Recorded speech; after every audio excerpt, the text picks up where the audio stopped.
A very warm evening to each one of you, and welcome back to yet another motivational filled session of Inspiro 2020. I am Shri Panjoli. And I, Mahabhadra Shah. For the event, and I assure you that by the end of the day, you're surely going to have goosebumps. That's right. Why won't they have? The speakers that are here to inspire them define the word success themselves. Their words will create a deep impact on us, and we will surely take much more back with us than what we are right now. You will learn everything from why it takes more than book knowledge to be successful. Our speakers will share their journeys and aspire us to reach the top. It is said in Gujarati that "ભણવા સાથે ગણવું જોઈએ," which translates to that just book knowledge or being a geek is not sufficient to make your name in this world. That's exactly the theme for our third session. Why you need more than geek speak to level up. In this world filled with smartness, intelligence, and a market demanding high talent, you cannot keep up with just computer knowledge and be a jargon. Even if you are a genius when it comes to computers and studies, you are almost equivalent to nothing if you do not possess other virtues necessary to step up your game.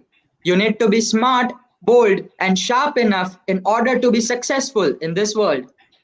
That's why we have brought for you Ms. Jacquelyn Adams, who will steer your thoughts from the river of being a geek to the ocean of being so much more than just that. That's right. We are delighted to inform you that Ms. Jacquelyn Adams is the founder and CEO of Restore, a company that provides engineering firms customized technical training. As this is an IEEE flagship event, we couldn't help but highlight this. Her IEEE blog on leadership and career development has broken the site's readership records from the past 3 years, and it remains their most viewed column till date. And this has only been possible owing to her passion about continuous learning. She is also a recipient of IEEE USA Entrepreneur Achievement Award 2018 and Outstanding Business Award 2017. And this description is so much less to describe her. She is a blogger, vlogger, hiker, a philanthropist, and much, much more. So let's hear more about herself and the topic of our session, why you need more than geek speak to level up, from herself to get up your inner genius. Inviting over the woman of the hour, Miss Jacquelyn Adams. Over to you, ma'am. Thank you so much for that very, very warm welcome. And before I get started, can we please acknowledge my wonderful host? I appreciate so much the professionalism of the ADIT student group. I appreciate you for having me, and thank you so much for setting all of this up and doing such a wonderful job. So thank you very much for that. Thank you, ma'am, and we are glad to have you on board. Now, I want to let everyone know we will be having a Q&A session at the end, so I'd love for you to be thinking of what questions you want to ask me during the last 15 minutes.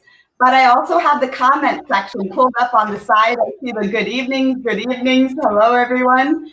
I'd love to have, since this is a presentation about dialogue and communication, I would love for this to be not just me talking at you the entire time, but I'd love for us to engage in dialogue. And so as I'm talking, if you have any comments you want to add from the side, I will be watching that. And let's start out this dialogue by me asking you all, the attendees, the question, when you decided to attend this event, because you know there's so many different things that you can do with your time. What were you hoping to get from this conversation? What were you hoping to get from this presentation? If you'll type your comments on the side, I'll see what your thoughts were, what you were thinking it might be. Let's see if anybody adds anything here. I'll give you a moment to do that.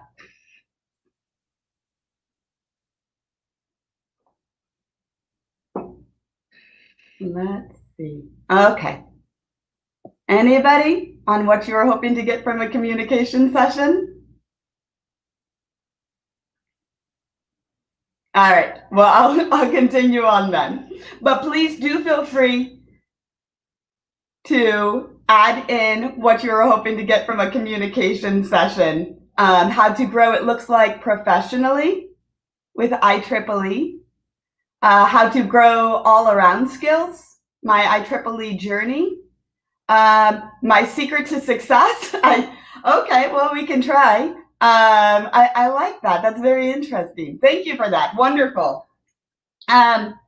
So for me, one thing that's been very important in my writing, in my vlogging, is coming up with a personal brand. I'm curious if any of you have thought about what your personal brand looks like. For me, that was something in the beginning of this journey that I had to think about. So for me, my personal brand includes, I love engineering. I love being a geek.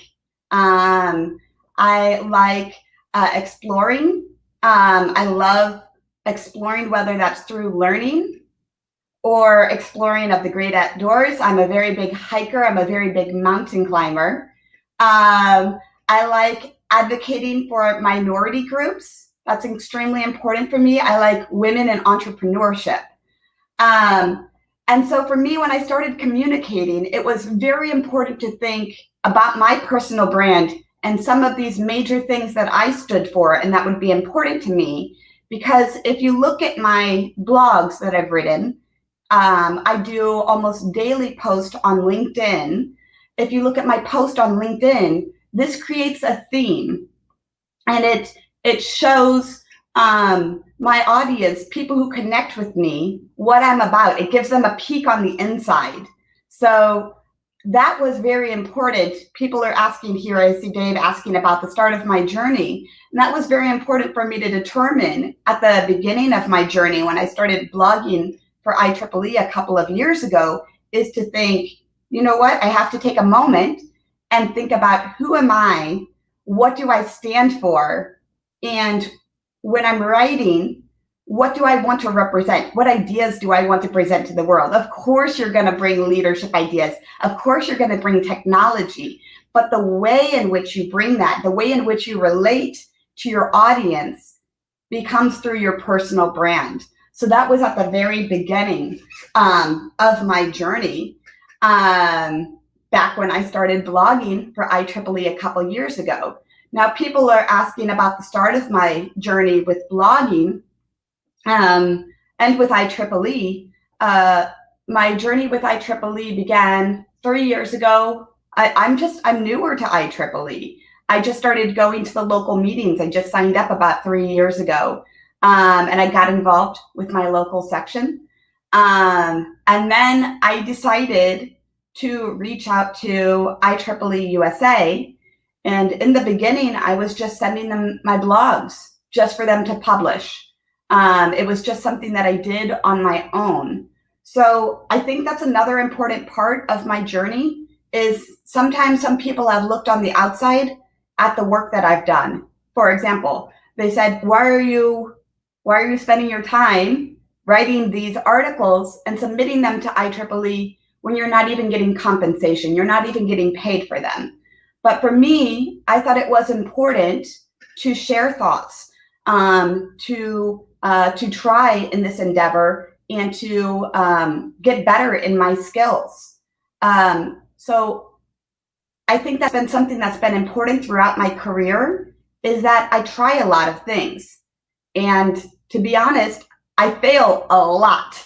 So you might hear about my successes, and we'll talk about some of the successes, but I do want to put out there to you that I fail a lot more than I succeed. But if I wasn't putting myself out there, and if I wasn't willing to fail and to try again, that I would never reach those successes. So in the beginning with IEEE, I got involved in the local section, and then I started getting my articles published. And then my audience, my viewership with IEEE, with my blog, started to grow. And so they asked me to become a freelance blogger after I had already developed a following and a readership. And I also got involved with IEEE internationally. I took on a position with the Educational Activities Board, and I have been volunteering with them for now. It's going into it'll be 3 years at the end of this year. And now I got involved in public visibility 2 years ago, and I'm very grateful to be the chair of public visibility next year. So it's been, for me with IEEE, it's been getting involved, showing that I'm willing to do work, talking to a lot of people, meeting a lot of people, exchanging a lot of ideas, and just being open to that journey. Yeah, that's been my journey so far with IEEE, and I've met wonderful people like the students groups, and I've gotten to meet some of the leaders. And again, it's been very fulfilling for me personally, even though it's a lot of time, even though it's a lot of work. For me, it helps me stay connected, especially during this pandemic. You know, when we were all quarantined here in the US, I was still talking to the student groups. I was still engaging with my IEEE friends. And so for me, that was extremely important. So yeah, I do want to start out by saying that that's been my IEEE journey. And that is my personal branding and how I created and decided what I was going to show of what I stood for. I also want to talk about communication itself, because sometimes I feel like, so I'm a computer engineer by training, and sometimes I feel like we engineers, we do not prioritize communication.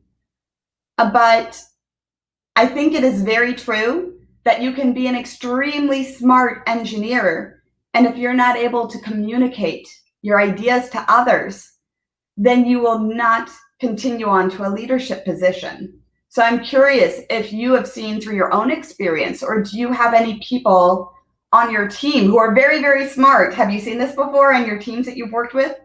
But either sometimes, and I know I've done this before, I've talked down to people if they didn't understand immediately my idea that I had in my mind based on my experiences in my education. Have you ever seen this before? Have you ever seen engineers not being able to relate to people and explain their ideas to them? Have you ever experienced that on your side? Well, I have, and I personally have done that. And so that is why several years ago, I made a priority of getting better with my communication, and it took a lot of practice.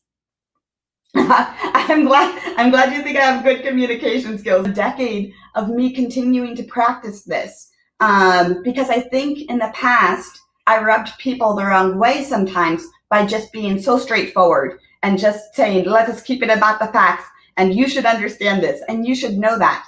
And over the last 10 years of continuing to practice my communication, and even for me, I learned I needed to ask more questions. I think that's extremely important so that you can understand somebody else's side. I used to think that they should have to understand my side, and they should come to the level that I'm at, or the level I thought I was at. But then the more I continued to work, the more I understood that it was my responsibility to understand their side first, and then to help bridge that communication. So for me, it took being very intentional and being very purposeful about, okay, I have a good idea, and I'm so excited about this idea, and I think it's good for the team, but I have to recruit other people and bring them on board. Otherwise, it doesn't matter how good my idea is or how best it is going to help us to find the right solution. We'll never get there if I don't really engage in that communication and really recruit them to bring them on board. So we can't trust the data just to speak for itself. We have to be able to have the communication skills to explain our ideas, because not always is the smartest person in the room going to be the leader. The leader of the group has to be very good with people, has to lift others up. And so it was a while ago that I realized that if I practice these skills, then I can become a better leader myself. And that was very important to me in my journey. I also think it's important to tell stories. So if you look at my blogs, I tell stories about a lot of things when I'm trying to make a point about leadership skills. And so I talk about my day-to-day life, and I'll use that to create a story and leadership points. I'll even talk about, I've never been married, so I talk about my dating life sometimes on my blog. And I talk about different things that happen in my life, whether it's successes or failures, because that helps people relate to you as a person. You know, we don't want to just be machines. We don't want to just be robots. You're a person, I am a person. And if we can build some level of connection, if we can bridge that gap between us, then we're going to have better communication. And so storytelling can be a very effective way in order to bring a point across to other people. So I leverage storytelling all the time. I'm so excited that you feel encouragement and that you're happy to be here. I'm actually, as you can see, I'm very happy to be talking with you all and to be engaging with you all like this. So I'm thankful that you all are willing to spend your time with me today. When I'm talking about my stories and talking about what I share with others, I also, like I mentioned before, talk about the times I fail. I think some people are scared, they're nervous to talk about their failures. And I think we're doing our experiences an injustice if we only talk about our successes. How many people have looked at Facebook or looked at LinkedIn and you see everyone talking about their successes, which is good, which is fine. There's absolutely wonderful for that. But when you see that time after time and you think, well, what am I doing wrong? What am I doing wrong that I'm not having all of these successes? So for me, part of my journey, part of my brand is talking about the number of times I've tried and failed. Because when you're doing things like I'm doing things, when you're starting a business, which I've been running now for 4 years, there are going to be failures along the way. Of course there are. It would be ridiculous if there weren't. When I was starting out blogging, some of my articles were not as good as other articles. So if I never tried anything new, I would be very safe and I would never fail, but I'd also never do anything. And so I think it's important to be willing to share with others very honestly what your journey has looked like, both when you succeed and when you fail, because that makes it more real. It makes it more authentic. And I think especially when we have a global pandemic and we're not able to see our friends, we're not able to network, we're not able to go to conferences in person as much, it's really important for us to authentically communicate when we're coming online. And for me, part of that is talking about, you know, I tried to start this college scholarship, for example, and it only lasted a year. So I'm very grateful that I had that experience of starting a college scholarship, but I wanted it to last much more than a year. And I put a lot of time and effort, and my colleagues, the students, put a lot of time and effort into that, but it did only last a year. Now, I learned a lot from that, and that's my experience. And again, that's what a journey looks like, is having those successes, having those failures. And it's important to recognize that both of those are part of that journey. Let's see, would love to hear about your strategies implemented in your strategy as my strategy as an IEEE Public Visibility Chair. Okay, I think that's important. Part of my strategies being implemented is to really promote engineering obviously. So as a public visibility chair, that's a basic responsibility. So I want people to be informed about engineering and the exciting things that are happening in all the different sectors. I also, one thing that I really like about IEEE is that I think there are some stereotypes about engineers. I know throughout my career, I had a lot of people say to me, well, you don't look like an engineer. And for me, I don't understand that question, because that makes an assumption of what an engineer should look like. So my guess is they're saying that because I am a female, that maybe I don't look like what their impression of an engineer is. But I think the more that we look at the work that we're doing and at what we're succeeding together and what we're creating for the benefit of humanity, which is the goal and the purpose of IEEE, then the more that we are promoting engineering to people who may not be aware of all that we're accomplishing. So that was part of my personal reasoning for wanting to be the IEEE Public Visibility Chair, is because I do really believe that us engineers can help build a better world, and I'm grateful to be a part of that. And so I think the more that we encourage others to be aware of that, that's extremely important, because I actually came from a very small town growing up when I was young, and the only engineer I knew was my father, and I had never met a female engineer before. So I felt very nervous when I was growing up. It was just a very, very small town. And I didn't know if people would think that I was being silly if I told people I wanted to be an engineer. I didn't know if people was thinking that I was trying for something way too high for me. But I was very good in math, and I was very good in science. And so I decided to go to university for engineering. And during the summers, when I wasn't working at school, I would work at night as a waitress at a restaurant.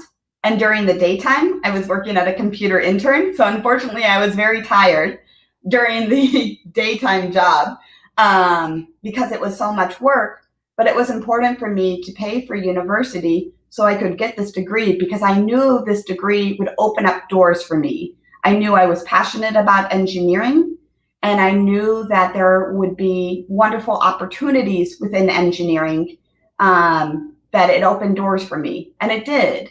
After I graduated from engineering, I started working as a corporate trainer of engineers. So when I was working at Philips, they make the toothbrushes and the light bulbs, if you're familiar with them. But I was onboarding their engineers, and they used to have me fly me out to different countries for teaching their classes. And again, from being such a small town and getting to travel to different places was really, really cool and a great opportunity. And so I look back to those days when I was working the 2 different jobs in order to be able to afford my college tuition. And I'm very grateful that I put in all that time and I put in all that effort to get there. I have somebody asking, please tell me about 𝐟𝐸∗L. 𝐟𝐸∗L is the company that I started a little bit, I think almost 4 years ago now. Yeah, a little bit over 4 years ago. So I've been running my own business for the past 4 years. So that's been very exciting. My company would help get hired by corporations. And instead of teaching the classes, I started to train the trainers on how to be better teachers. Because, you know, sometimes, at least in my experience, I've attended classes and the people are talking at you as a teacher. The teacher is talking, you know, I am so smart. I am the teacher. I talk at you. You take down the notes. And I think for me, I don't learn best that way. I learn best by engaging like we are and going back and forth and having a dialogue and questions. And I enjoy when a teacher lays out specific objectives so I don't have to guess on what I need to know by the end of the class. And so I'd get hired by corporations and I'd come in and I'd train their trainers, and then I would review the trainers to make sure that they were using these techniques and being very open with the students and being very hands-on. That's another thing. I'm not very good with theory. I'm not good at discussing things that are just very vague and open. I want to, a lot of these classes were mechanical in nature. It was helping with hospital equipment.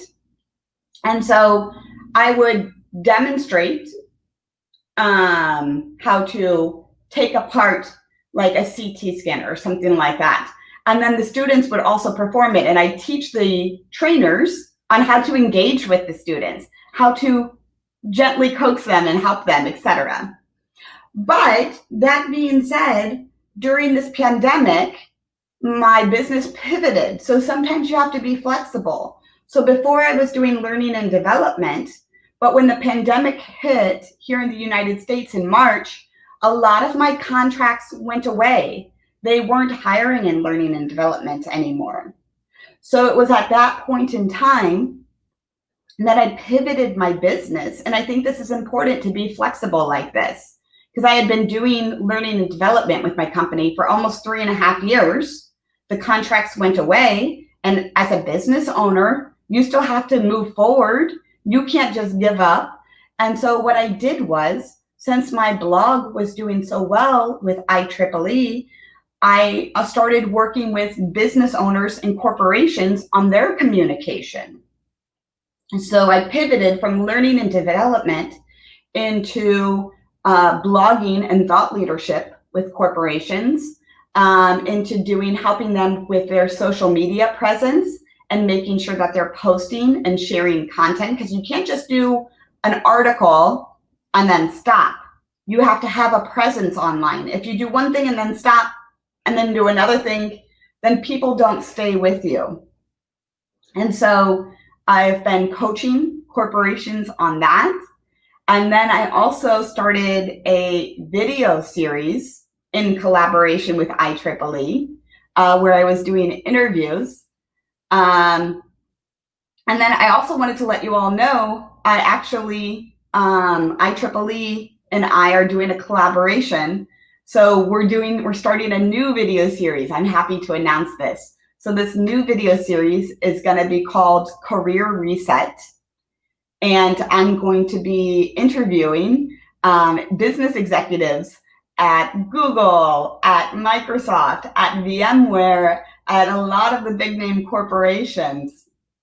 And I'm going to talk to them. I get to talk to these really high level leaders, and I get to ask them questions about what can we do during this critical time to help continue our career growth, to help become better leaders.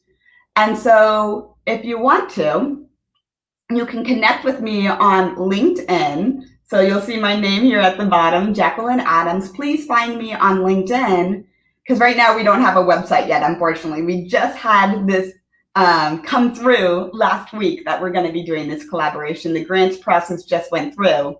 So if you connect with me on LinkedIn, I would love to hear specifically connect with you. First of all, I'd love to connect with you.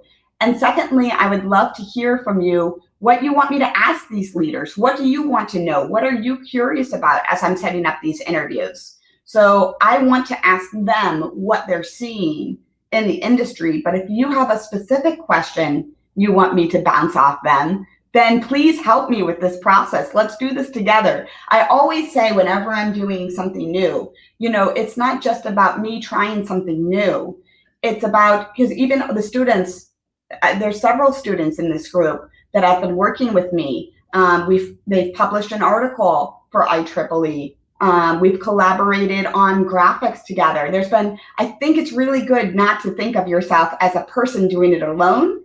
I think it's really good to bring your friends along. So I would really love it for you to join me on this journey. And unfortunately, since we don't have the website yet, since it's so new, one of the best ways to join me on this journey would be to connect with me on LinkedIn and tell me what you would like to see in a video series, because I think it's really an honor for us to be able to get access to this level of leadership.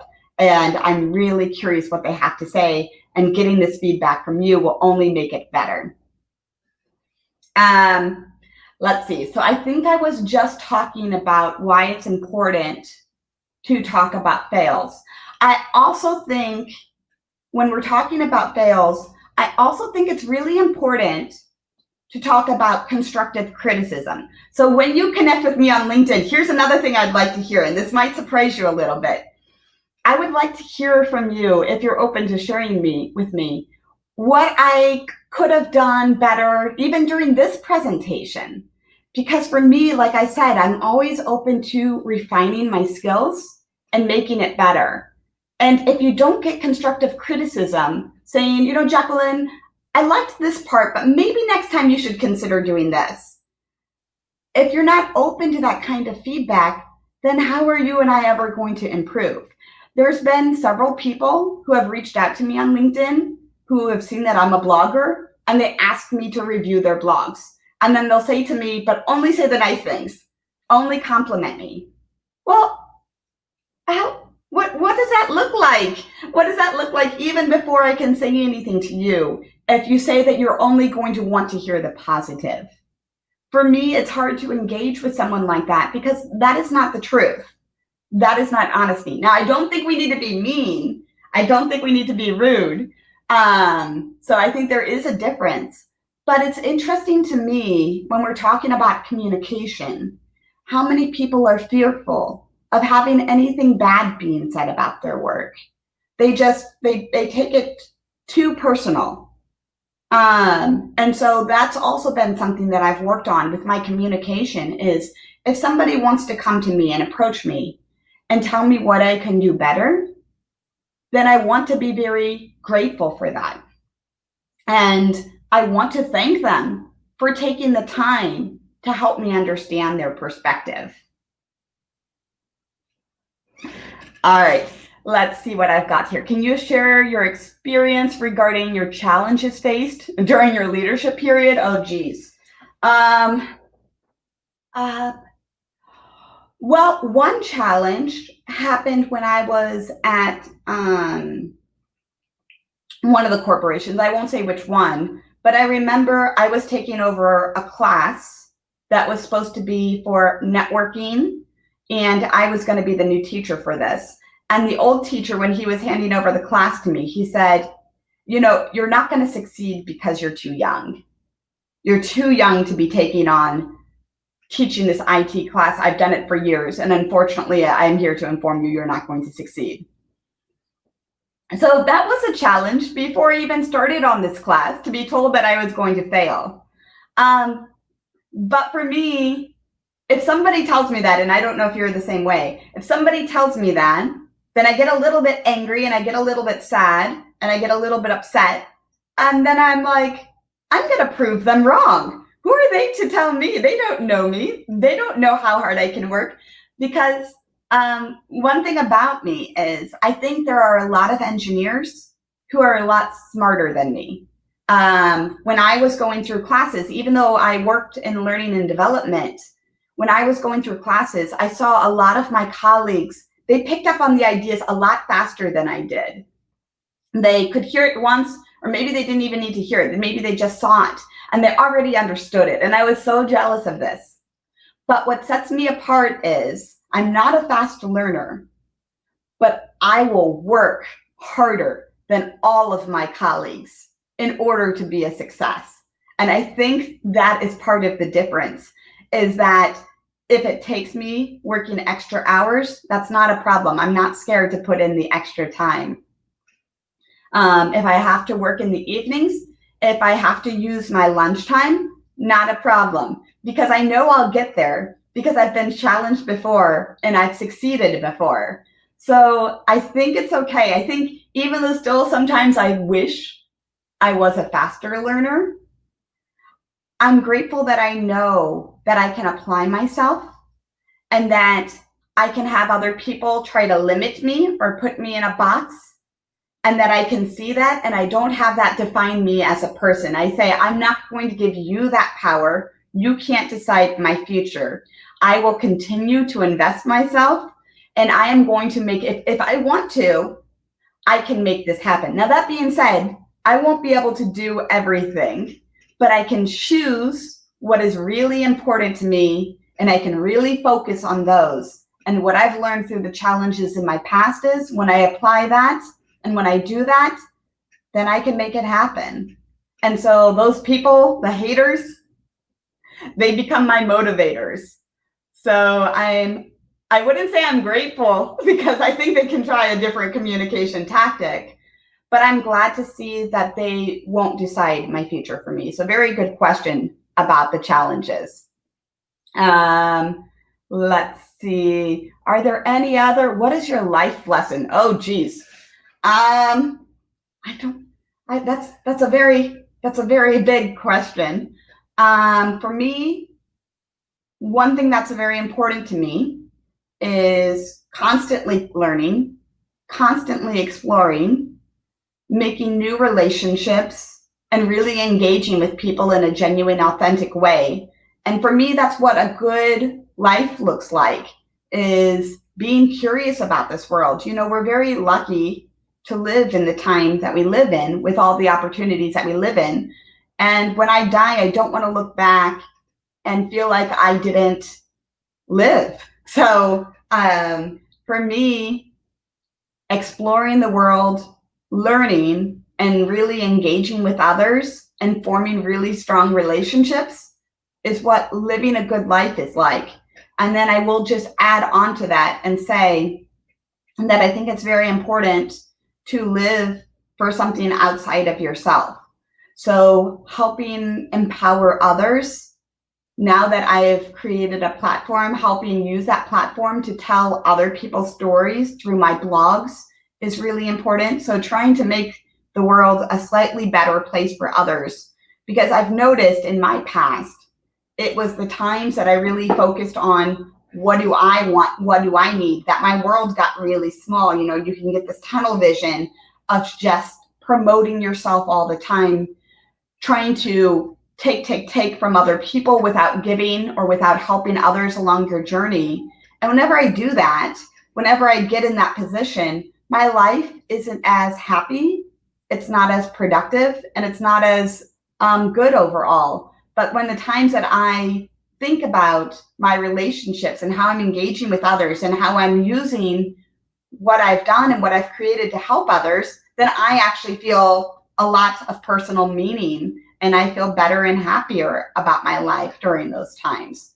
So if I were going to point to a life lesson, it would be trying to lead a meaningful life by always learning, always connecting with others, and always growing and exploring.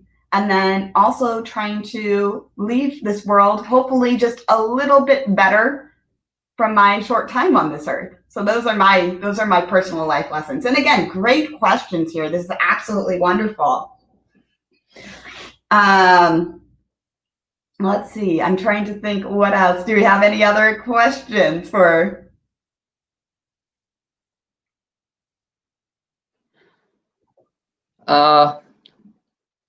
Ma'am, that was really a great session by you. And I guess the question and answer session that we had kept in the last of the session, you have already answered all the questions of our viewers so aptly and so nicely that I don't think that there's any necessity for the Q&A session now. So we'll directly make an announcement for the feedback form. After that, we have something special for you, not too big, but yeah, just a second. Drushti, you may continue. Well, ma'am, we are sure we'll be able to level up and give importance to several other market demanding skills as well as you mentioned. Assuredly, our student branch is overwhelmed to hear from you.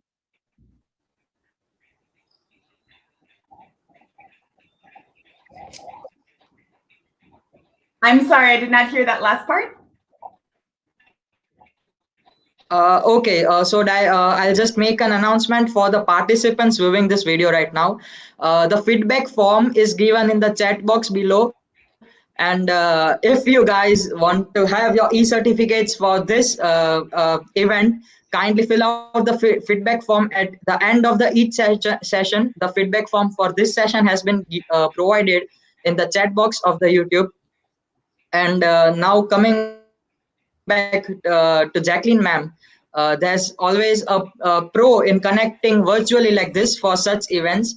And owing to that, our team has made something special for you, not though how much possible. So we will present to you a memento as a token of our gratitude virtually. Aw, that's lovely. Thank you so much. That's so very kind. Yeah, ma'am. We love to hear from you, and we hope to see you again sometime soon. Maybe not digitally, but physically after all the ongoing pandemic ends. And once again, we hope that you visit India and admire its beauty and visit us, ADIT, as well. We will love to have you over.